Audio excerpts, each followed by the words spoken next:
अस्सलामु अलैकुम दोस्तों, माशाअल्लाह ਤੁਹਾਡੇ ਦੋਸਤਾਂ ਦੇ ਸਾਹਮਣੇ ਇਹ ਬਹੁਤ ਹੀ ਪਿਆਰਾ ਖੂਬਸੂਰਤ 10 ਮਰਲੇ ਦਾ ਘਰ।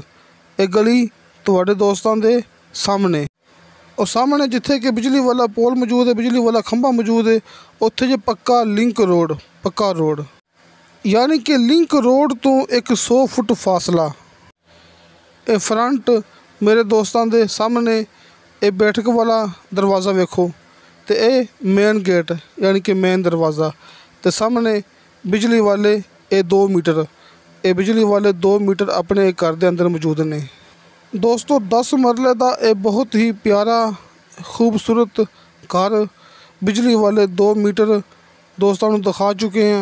ये फ्रंट वेख लो दोस्तों, एक गली तो तकरीबन 3 तो 4 फुट उच्चा है, यानी कि दोस्तों जिंदगी के कदे भी ये घर इंशाल्लाह उच्चा नहीं करना पैना। 3 से 4 फुट ऊंचा ये गली से दोस्तों, पक्की गली यानी कि सोलंग लगे हुआ है। दोस्तों को पता है कि इंटों वाला सोलंग, और लिंक रोड से तकरीबन 100 फुट फासला, जो कि मैंने दोस्तों को दिखाया है। जहाँ पर बिजली वाला खंभा है वहाँ पर लिंक रोड है। लिंक रोड से, पक्के रोड से 100 फुट फासला।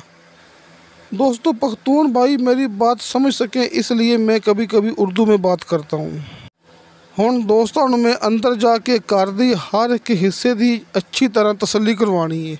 तुसी अपनी ये वीडियो देखनी एंड तक, क्योंकि माशाल्लाह बहुत ही प्यारा ते कम कीमत वाला घर है अपने कोले। वेखो दोस्तों, ये आप गैराज च आ गए हैं। ये लेंटर दोस्तों दिखा चुके हैं, ऊपर लेंटर मौजूद है, यानी कि लेंटर वाली छत मौजूद है, नीचे फर्श मौजूद है। वेखो दोस्तों लेंटर वाली छत। दोस्तों हुण आप अंदर सहण च आ गए हैं। वेखो ये दोस्तों दिखाने आप सहण च आ गए हैं, तो नाल ही वेखो ये अपने सज्जे हत्थ ये डबल वाशरूम एंड बाथरूम, ये तुहाडे दोस्तों के सामने वाशरूम बाथरूम डबल मौजूद है। तो दोस्तों बाहरों में बैठक का एक छोटा दरवाज़ा दिखाया सी। ये वेखो आप इस टाइम बैठक के अंदर आ गए हैं। दोस्तों ये वाशरूम बाथरूम जो दोस्तों में दिखा चुके हैं, ये आप बैठक के भी इस्तेमाल होंदा है, यानी कि इत्थे दरवाज़ा है। दोस्तों ये जे बैठक वाला बड़ा हिस्सा, यानी दोस्तों बैठक के अंदर 2 हिस्से ने, बाहर दरवाज़ा एक के, लेकिन अंदर बैठक के 2 हिस्से ने। आ वेखो दोस्तों ये पर्दा लगे हुआ इत्थे, एक छोटा हिस्सा है बैठक का। आ वेखो दोस्तों एक छोटा हिस्सा है थोड़े मेहमानों लई। इत्थे दोस्तों मैं दिखाना दरवाज़ा। आ वेखो दोस्तों ये तुहानूं दरवाज़ा मैं बैठक का बाहरों दिखा चुके हैं। दोस्तों ये वही दरवाज़ा है जी। आ वेखो ऊपर लेंटर ये मेरे दोस्तों के सामने। दोस्तों ये बैठक का छोटा हिस्सा है, ये पर्दा लगे है। वेखो ये मेरे दोस्तों के सामने, ये वेखो ये वेखो ये दरवाज़ा वाशरूम का, यानी कि बैठक में भी यही वाशरूम इस्तेमाल होता है। तो ये वेखो बैठक का बड़ा हिस्सा। तो आप दोबारा फिर इस टाइम सहण च आ गए हैं। ये सामने अपने किचन है जी। अब वेखो ये दोस्तों को अच्छे तरीके नाल दिखाना मैं, ये अपने दोस्तों को। अब वेखो दोस्तों ये किचन है जी। ये मेरे दोस्तों के सामने ये खूबसूरत टाइल लगी हुई है। ये तुहाडे दोस्तों के सामने हर एक हिस्सा, हर एक चीज़ मेरे दोस्तों के सामने। अब वेखो दोस्तों ये किचन है जी। किचन तुहाडे दोस्तों के सामने, तो ऊपर लेंटर मौजूद है। दोस्तों इस दे अंदर लेंटर भी मौजूद है, तो पिछले हिस्से के अंदर गार्डर टीआर भी मौजूद है, यानी कि एक घर का कुछ हिस्सा लेंटर वाला है तो कुछ हिस्सा गार्डर टीआर वाला है। ये 10 मरले जगह ये मेरे दोस्तों के सामने बहुत ही प्यारा तो खूबसूरत घर ये मेरे दोस्तों के सामने। जेड़े मेरे दोस्तों का अपना ज़ाती घर नहीं है उन्होंने लिए बड़ी खुशखबरी है, क्योंकि मैं कहना पाया कि अज के दौर का यह सस्ता घर है। जो तुसी अपनी वीडियो मुकम्मल देखोगे तुसी दोस्तों ने खुद मैनू कमेंट करना है, व्हाट्सएप पर मैसेज करना है कि भाई अब्दुल वाहिद एक घर कितनी कीमत वाला है, यानी कि तुसी खुद इस घर की कीमत तय करनी है कि घर की कीमत तकरीबन इन्नी होनी चाहिए। ये दोस्तों अपने सामने एक बड़ा कमरा है, इनू किचन के तौर पर भी इस्तेमाल करते पे ने। अब वेखो दोस्तों तुसी इनू जिवें चाहो इस्तेमाल कर सकते जी, इनू किचन वास्ते या फिर वाधू समान वास्ते इस्तेमाल करते पे ने। वेखो दोस्तों ये है जी गार्डर टीयर वाला हिस्सा, यानी कि 4 गार्डर मेरे दोस्तों के सामने, यानी कि यह हिस्सा गार्डर टीआर वाला है। अब देखो दोस्तों, ये तमाम दोस्तों एक भी वाशरूम है डबल, ये डबल वाशरूम है बाथरूम है। ये दोस्तों मैं अंदरों दिखा देवांगा क्योंकि ये भी अंदर खुलता है, बाहर भी खुलता है वाशरूम, अंदर भी खुलता है जी। अब देखो दोस्तों, ये माशाल्लाह आप अंदर दोस्तों मेन बरामदा दिखा रहे हैं। ये 5 गार्डर दोस्तों माशाल्लाह 5 गार्डर ते ये बरामदा है जी। ये तुहाडे सामने एक गार्डर टीआर ते 5 गार्डर ये बरामदे की छत ते। अब वेखो दोस्तों, ये मेरे दोस्तों के सामने बिजली दी पानी दी वैनक मौजूद है। अब वेखो दोस्तों, ये सब तो पहले ये दोस्तों ने दिखाना मैं ये बड़ा कमरा। अब वेखो दोस्तों, 4 गार्डर थे, ये 4 गार्डर थे ये बड़ा कमरा, यानी कि एक गार्डर टीआर वाला हिस्सा है ये बड़ा कमरा मेरे दोस्तों के सामने। दोस्तों अव्वल ईंट का इस्तेमाल होया इत्थे ते डबल छत हैगी जी। ये वाशरूम दोस्तों मैं बाहरों दिखाया सी ते अंदरों दिखा रहे हैं, यानी कि हर वाशरूम में 2 दरवाजे ने जिहड़े कि 2 पासों इस्तेमाल होंदे ने। ये भी डबल वाशरूम है, बाथरूम एंड वाशरूम।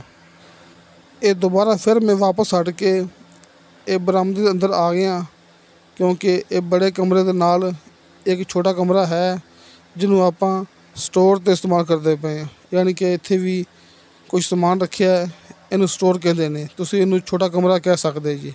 अब देखो, यानी कि स्टोर के तौर पर इनू इस्तेमाल करते पे ने। ये छोटा कमरा जिहड़ा कि एक गार्डर ते मौजूद है। अब देखो दोस्तों, नीचे तमाम मुकम्मल फर्श लग्या होया है जी। दोस्तों ये बरामदा है 5 गार्डर ते कमरा है 4 गार्डर ते, वाशरूम डबल दोस्तों को दिखा चुके हैं। तो हुण आपां छत ते आ गए हैं दोस्तों। ये छत ते भी वाशरूम डबल मौजूद है जी। ये सामने वेखो जिथे ये बाले पैन इत्थे कमरा हुंदा सी। आ वेखो दोस्तों, ये माशाल्लाह चिड़ियां वास्ते परिंदियां वास्ते पानी खुराक दोस्तों को दिखा चुके हैं। ये दोस्तों छत ते खड़ा होके मैं अच्छे तरीके नाल ये पर्दा दिखा रहे हैं, ये नीचे वाला जिहड़ा कि माहौल दिखा रहे हैं। अब देखो दोस्तों, ये सीढ़ी के जरिए आप ऊपर आए हैं। ये सीढ़ी मेरे दोस्तों के सामने ते सीढ़ी के जरिए मैं ऊपर आया ताकि दोस्तों ऊपर खड़े होके अच्छी तरह हर एक चीज़ दिखा सका। अब देखो दोस्तों, ये छत भी वाशरूम जे ये भी डबल है जी। इत्थे भी लेंटर मौजूद है, ये भी हिस्सा लेंटर वाला है दोस्तों। ये डबल वाशरूम एंड बाथरूम, यानी कि दोस्तों ने यह अंदाज़ा लगा लिया होना है कि इस 10 मरले घर के अंदर 3 वाशरूम बाथरूम मौजूद ने। ये दोस्तों छत ते खड़े होके ये बाहर वाली गली में दोबारा फिर दिखा चुके हैं। अब देखो दोस्तों, तमाम माहौल मेरे दोस्तों के सामने। दोस्तों ये अपना इलाका है, ज़िला पाकपतन, तहसील आरिफवाला। आरिफवाला शहर तो तकरीबन कोई 7 तो 8 किलोमीटर के फासले ते एक गाँव मौजूद है। तो उस गाँव के अंदर एक घर मौजूद है जी, जिहड़ा कि अज के दौर का बिल्कुल मुनासिब कीमत विच तुहानूं घर मिलेगा। दोस्तों छत की डबल हैगी जी, यानी कि डबल टाइल लगी हुई है, छत ते डबल टाइल लगी हुई है, यानी कि छत पक्की की हुई है। दोस्तों आरिफवाला शहर तो 7-8 किलोमीटर फासला है। ये दोस्तों छत ते खड़े होके अच्छी तरह ये पर्दा दिखा रहे हैं, तो नाल ही तुहानूं मैं इत्थे खड़ा होके नीचे वाला माहौल ये सहन दोबारा फिर दिखा देवांगे ताकि दोस्तों अच्छी तरह हर एक चीज़ नज़र आ सके, ताकि हर एक चीज़ मेरे दोस्तों क्लीयर हो सके। दोस्तों ये वेख लो, ये मेरे दोस्तों के सामने। अब वेखो दोस्तों, अच्छे तरीके नाल नज़र मार लो। दोस्तों Arifwala Pakpattan double main road तो एक घर सिर्फ 1 या लास्ट 1.5 किलोमीटर के फासले तो मौजूद है। ये वेखो आप दोबारा फिर बाहर आ गए हैं। एक गराज दोस्तों शुरू तो दिखा चुके हैं जिहड़ा कि लेंटर वाला है। दोस्तों आरिफवाला पाकपतन जिन्होंने आप कहने हैं बूरा विहाड़ी मुल्तान रोड भी कहने हैं, आरिफवाला पाकपतन मेन रोड भी कहने हैं, मुल्तान मेन रोड भी कहने हैं। अगर आप इंटरनेट पर चेक करिए उत्थे लिखा आता दिल्ली मेन रोड, यानी कि पाकिस्तान का सब तो लंबा तो सब तो पुराना मेन रोड जिहड़ा कि इत्थों सिर्फ 1 या लास्ट 1.5 किलोमीटर के फासले ते मौजूद है। ये सामने 100 फुट के फासले तो इत्थों पक्का रस्ता यानी कि लिंक रोड मौजूद है। पक्का रस्ता लिंक रोड इत्थों सिर्फ एक 100 फुट फासले ते मौजूद है। बाहर गली च लग्या सुलंग, ਪੱਕਾ ਸੁਰੰਗ ਲੱਗਿਆ ਹੋਇਆ ਹੈ ਤੇ ਇਹ ਗਲੀ ਤੋਂ ਤਕਰੀਬਨ 3-4 ਫੁੱਟ ਉੱਚਾ ਆਪਣਾ ਇਹ ਘਰ ਹੈ। ਤੇ ਦੋਸਤੋ ਇਹ ਗਾਉਂ ਦੀ ਪਹਿਲੀ ਗਲੀ ਜੇ, ਗਾਉਂ ਦੀ ਪਹਿਲੀ ਮੇਨ ਗਲੀ ਦੇ ਅੰਦਰ ਇਹ ਘਰ ਹੈ। ਜਦੋਂ ਤੁਸੀਂ ਡਬਲ ਮੇਨ ਰੋਡ ਤੋਂ ਲੈ ਕੇ ਆਪਣੇ ਗਾਉਂ ਤੱਕ ਆਓਗੇ ਨਾ, ਇਸ ਗਾਉਂ ਤੱਕ ਆਓਗੇ ਤੇ ਗਾਉਂ ਦੀ ਪਹਿਲੀ ਗਲੀ ਦੇ ਅੰਦਰ ਇਹ ਘਰ ਹੈਗਾ ਜੀ। ਯਾਨੀ ਕਿ ਇਸ ਲਈ ਮੈਂ ਗੱਲ ਕਰਦਾ ਪਿਆ ਬਾਰ-ਬਾਰ ਕਿ ਲਿੰਕ ਰੋਡ ਤੋਂ ਸਿਰਫ ਇੱਕ 100 ਫੁੱਟ ਫਾਸਲਾ ਹੈ ਤੇ ਬਾਹਰ ਗਲੀ ਦੇ ਅੰਦਰ ਸੁਲੰਗ ਲੱਗਿਆ ਹੋਇਆ ਹੈ ਤੇ ਸੁਲੰਗ ਤੋਂ 4 ਫੁੱਟ ਉੱਚਾ ਆਪਣਾ ਘਰ ਬਣਿਆ ਮਾਸ਼ਾਅੱਲਾ। ਦੋਸਤੋ ਆਪਣੀ ਗੱਲ ਮੁਕੰਮਲ ਕਰਨ ਲਈ ਮੈਂ ਦੋਸਤਾਂ ਨੂੰ ਦੁਬਾਰਾ ਫਿਰ ਇਹ ਘਰ ਦੀ ਵੀਡੀਓ ਦਿਖਾ ਰਿਹਾ। ਦੋਸਤੋ ਇਸ ਜਗ੍ਹਾ 'ਤੇ ਖਾਲੀ ਜਗ੍ਹਾ ਦੀ ਕੀਮਤ ਹੈਗੀ 1.5 ਲੱਖ ਤੋਂ 2 ਲੱਖ ਰੁਪਇਆ ਮਰਲਾ, ਯਾਨੀ ਕਿ ਕਮ ਅਜ਼ ਕਮ 1.5 ਲੱਖ ਰੁਪਇਆ ਫੀ ਮਰਲਾ, 1,50,000 ਰੁਪਇਆ ਫੀ ਮਰਲਾ, ਕਮ ਅਜ਼ ਕਮ 2 ਲੱਖ ਤੱਕ ਵੀ ਇੱਥੇ ਜਗ੍ਹਾ ਸੇਲ ਹੁੰਦੀ ਪਈ ਫੀ ਮਰਲਾ। ਯਾਨੀ ਕਿ ਤੁਸੀਂ ਦੋਸਤਾਂ ਨੇ ਇਹ ਗੱਲ ਵੱਲ ਗੌਰ ਕਰਨਾ ਹੈ ਕਿ ਜਿਵੇਂ ਕਿ ਮੈਂ ਗੱਲ ਕੀਤੀ ਕਿ 1.5 ਲੱਖ ਰੁਪਇਆ ਫੀ ਮਰਲਾ ਇੱਥੇ ਖਾਲੀ ਜਗ੍ਹਾ ਦੀ ਕੀਮਤ ਹੈਗੀ, ਜਿੱਥੇ ਕਿ ਭਰਤੀ ਵੀ ਨਹੀਂ ਹੁੰਦੀ। ਜਿਹੜੀ ਜਗ੍ਹਾ ਰਸਤੇ ਦੇ ਬਾਹਰ ਵਾਲੇ ਰਸਤੇ ਦੇ ਬਰਾਬਰ ਹੁੰਦੀ ਹੈ ਉੱਥੇ ਭਰਤੀ ਵੀ ਪਾਣੀ ਪੈਂਦੀ ਹੈ। ਖਾਲੀ ਜਗ੍ਹਾ ਦੀ ਇੱਥੇ ਕਮ ਅਜ਼ ਕਮ ਕੀਮਤ ਹੈਗੀ ਹੈ 1.5 ਲੱਖ ਰੁਪਇਆ ਫੀ ਮਰਲਾ। 1.5 ਲੱਖ ਤੋਂ ਲੈ ਕੇ 2 ਲੱਖ ਤੱਕ ਇੱਥੇ ਜਗ੍ਹਾ ਸੇਲ ਹੁੰਦੀ ਪਈ ਫੀ ਮਰਲਾ। ਤੇ ਹੁਣ ਤੁਸੀਂ ਦੋਸਤਾਂ ਨੇ ਇਹ ਅੰਦਾਜ਼ਾ ਲਗਾਉਣਾ ਹੈ ਕਿ ਜਦੋਂ ਇਸ ਤਰ੍ਹਾਂ ਦਾ ਘਰ ਆਪਾਂ ਬਣਾਉਣੇ ਆ ਜਗ੍ਹਾ ਖਰੀਦ ਕੇ ਤੇ ਤਕਰੀਬਨ ਕਿੰਨਾ ਆਪਣਾ ਖਰਚਾ ਆਵੇਗਾ ਤੇ ਇਸ ਤਰ੍ਹਾਂ ਦਾ ਘਰ ਬਣੇਗਾ। ਇਹ ਤੁਸੀਂ ਦੋਸਤ ਖੁਦ ਅੰਦਾਜ਼ਾ ਲਗਾ ਸਕਦੇ ਜੇ, ਕਿਸੇ ਠੇਕੇਦਾਰ ਦੇ ਨਾਲ, ਮਿਸਤਰੀ ਦੇ ਨਾਲ ਮਸ਼ਵਰਾ ਕਰ ਸਕਦੇ ਜੇ। ਜਦੋਂ ਆਪਾਂ ਇੰਨੀ ਜਗ੍ਹਾ ਯਾਨੀ ਕਿ 10 ਮਰਲੇ ਜਗ੍ਹਾ, ਦੋਸਤੋ ਇਹ ਹੈਗੀ ਹੈ 10 ਮਰਲੇ ਜਗ੍ਹਾ, ਜਦੋਂ ਆਪਾਂ 10 ਮਰਲੇ ਜਗ੍ਹਾ ਖਰੀਦ ਕੇ ਤੇ ਇਸ ਤਰ੍ਹਾਂ ਦਾ ਘਰ ਤਿਆਰ ਕਰਨੇ ਆ ਤੇ ਤਕਰੀਬਨ ਆਪਣਾ ਕਿੰਨਾ ਖਰਚਾ ਆ ਜਾਏਗਾ, ਯਾਨੀ ਆਪਣੇ ਕਿੰਨੇ ਪੈਸੇ ਬਣ ਜਾਣਗੇ ਜਗ੍ਹਾ ਖਰੀਦਣ ਤੋਂ ਲੈ ਕੇ ਤੇ ਘਰ ਤਿਆਰ ਤੱਕ, ਇਸ ਤਰ੍ਹਾਂ ਦਾ ਘਰ ਤਿਆਰ ਤੱਕ ਕਿਤਨਾ ਖਰਚਾ ਆ ਜਾਏਗਾ। ਤੁਸੀਂ ਦੋਸਤਾਂ ਨੇ ਇਹ ਅੰਦਾਜ਼ਾ ਲਗਾ ਕੇ ਮੈਨੂੰ WhatsApp 'ਤੇ ਮੈਸੇਜ ਕਰਨਾ ਹੈ ਜਾਂ ਫਿਰ ਵੀਡੀਓ ਦੇ ਨੀਚੇ ਕਮੈਂਟ ਕਰਨਾ ਹੈ। ਨੰਬਰ ਤੁਹਾਡੇ ਦੋਸਤਾਂ ਦੇ ਸਾਹਮਣੇ ਸਕਰੀਨ 'ਤੇ ਮੌਜੂਦ ਹੈ। ਇਹ ਆਪਣਾ WhatsApp ਨੰਬਰ ਹੈ, ਨੋ ਕਾਲ। ਤੁਸੀਂ WhatsApp 'ਤੇ ਵਾਇਸ ਮੈਸੇਜ ਕਰੋਗੇ, ਚੈਟ ਕਰੋਗੇ, ਤੁਹਾਨੂੰ ਫੌਰਨ ਉਹਦੀ ਰਿਪਲਾਈ ਮਿਲੇਗੀ। ਬਾਕੀ ਦੋਸਤੋ ਇਸ ਘਰ ਦੀ ਡਿਮਾਂਡ ਮਾਲਕ ਨੇ ਰੱਖੀ ਹੈ 50 ਲੱਖ ਰੁਪਇਆ। ਇਹ ਘਰ ਦੀ ਡਿਮਾਂਡ 50 ਲੱਖ ਰੁਪਇਆ, ਲੇਕਿਨ ਨਾਲ ਮੈਂ ਦੋਸਤਾਂ ਨੂੰ ਇਹ ਵੀ ਗੱਲ ਕੀਤੀ ਤੁਸੀਂ ਮੈਨੂੰ ਕਮੈਂਟ ਕਰਨਾ ਹੈ, WhatsApp 'ਤੇ ਮੈਸੇਜ ਕਰਨਾ ਕਿ ਭਾਈ ਅਬਦੁਲ ਵਾਹਿਦ ਇਹ ਘਰ ਕਿੰਨੇ ਦਾ ਮੌਜੂਦ ਹੈ, ਯਾਨੀ ਕਿ ਇਹਦੇ ਤੁਹਾਡੇ ਹਿਸਾਬ ਨਾਲ, ਤੁਹਾਡੇ ਜ਼ਿਹਨ ਦੇ ਮੁਤਾਬਕ, ਤੁਹਾਡੇ ਐਸਟੀਮੇਟ ਦੇ ਮੁਤਾਬਕ ਇਹ ਘਰ ਦੇ ਕਿੰਨੇ ਪੈਸੇ ਹੋਣੇ ਚਾਹੀਦੇ ਨੇ। ਯਾਨੀ ਤੁਸੀਂ ਇਹ ਗੱਲ ਲਾਜ਼ਮੀ ਮੇਰੇ ਨਾਲ ਕਰਨੀ ਹੈ। ਯਾਨੀ ਕਿ ਇਹ ਘਰ ਦੇ ਮਾਲਕ ਦੀ ਡਿਮਾਂਡ ਜ਼ਿਆਦਾ ਹੈ ਜਾਂ ਥੋੜ੍ਹੀ ਹੈ, ਇਹ ਤੁਸੀਂ ਫੈਸਲਾ ਕਰਨਾ ਹੈ ਖੁਦ। ਇਹ ਹਿਸਾਬ ਲਗਾ ਕੇ ਫੈਸਲਾ ਕਰਨਾ ਹੈ ਕਿ ਇਸ ਤਰ੍ਹਾਂ ਦਾ ਘਰ ਬਣਾਈਏ ਜਗ੍ਹਾ ਖਰੀਦ ਕੇ ਤੇ ਕਿਤਨਾ ਖਰਚਾ ਆ ਜਾਏਗਾ, ਕਿਤਨੀ ਰਕਮ ਵਿੱਚ ਇਸ ਤਰ੍ਹਾਂ ਦਾ ਘਰ ਤਿਆਰ ਹੋ ਜਾਏਗਾ। ਦੋਸਤੋ ਬਿਲਕੁਲ ਨਵਾਂ ਤਿਆਰ ਕੀਤਾ ਹੋਇਆ ਘਰ ਹੈਗਾ। ਕਿਸੇ ਦੋਸਤ ਦੀ ਕੋਈ ਮਜਬੂਰੀ ਹੋ ਸਕਦੀ ਕਿ ਜਿਹੜਾ ਘਰ ਸੇਲ ਕਰਨਾ ਪੈ ਜਾਂਦਾ ਹੁੰਦਾ ਹੈ, ਲੇਕਿਨ ਘਰ ਬਿਲਕੁਲ ਕਲੀਅਰ ਹੈ, ਬਿਲਕੁਲ ਨया ਘਰ ਹੈ। ਗਲੀ ਤੋਂ ਤਕਰੀਬਨ 4 ਫੁੱਟ ਉੱਚਾ ਇਹ ਘਰ ਹੈ।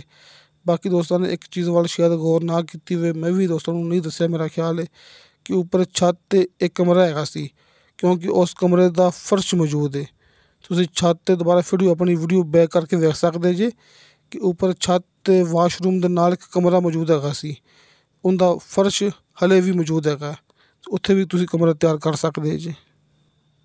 ਬਾਕੀ ਦੋਸਤਾਂ ਨੇ ਸਟਾਮ ਦੀ ਟੈਨਸ਼ਨ ਨਹੀਂ ਲੈਣੀ ਹੈਗੀ, ਕਿਉਂਕਿ ਜਿਹੜੇ ਮੇਰੇ ਦੋਸਤਾਂ ਨੂੰ ਪਤਾ ਹੈ ਉਹ ਇਸ ਗੱਲ ਨੂੰ ਸਮਝਣਗੇ ਕਿ ਪਾਕਿਸਤਾਨ ਦੇ ਅੰਦਰ ਜਿੰਨੇ ਵੀ ਗਾਉਂ ਹੈਗੇ ਨੇ ਉਹ ਸਟਾਮ ਵਾਲੇ ਹੁੰਦੇ ਨੇ, ਯਾਨੀ ਕਿ ਜਗ੍ਹਾ ਹੁੰਦੀ ਹੈ ਸਟਾਮ ਵਾਲੀ, ਜਿਹੜੀ ਕਿ ਤੁਹਾਡੇ ਕੋਲੋਂ ਕਦੇ ਵੀ ਹਕੂਮਤ, ਸਰਕਾਰ ਨਹੀਂ ਲੈ ਸਕਦੀ।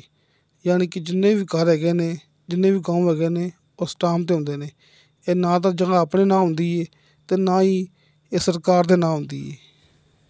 ਕਦੇ ਤੁਸੀਂ ਦੋਸਤਾਂ ਨੇ ਦੇਖਿਆ ਹੈ ਕਿ ਜਦੋਂ ਦਾ ਪਾਕਿਸਤਾਨ ਬਣਿਆ ਹੈ ਕਿ ਗਾਉਂ ਦੇ ਵਿੱਚੋਂ ਹਕੂਮਤ ਨੇ, ਸਰਕਾਰ ਨੇ ਕੋਈ ਬੰਦਾ ਉਠਾਇਆ ਹੋਵੇ?